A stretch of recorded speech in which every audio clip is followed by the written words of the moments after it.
বিসমিল্লাহির রহমানির রহিম। আসসালামু আলাইকুম ওয়া রাহমাতুল্লাহি ওয়া বারাকাতুহু। আপনাদের সাথে আমি আছি লেখক ফয়সাল আহমেদ সুমন।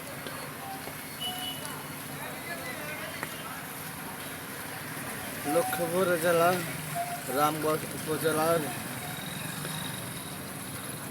পৌরসভা রোড বাইপাস রোড, যাকে বলা হয় বাইপাস রোড। এই রোডের একবারে করুণ দশা।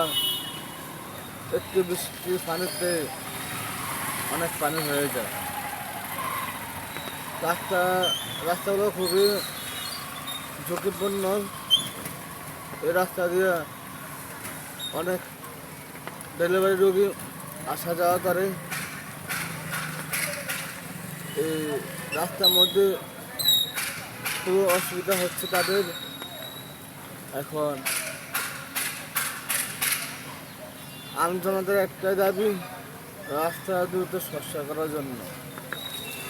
অনেক পানি, জায়গা জায়গায়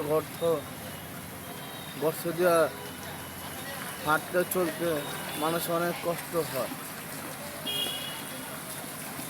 তাই যারা গ্রামগঞ্জের দায়িত্বে আছেন তাদের দৃষ্টি কামনা করতেছি, রাস্তাটা যেন দ্রুত মেরামত করা হয়।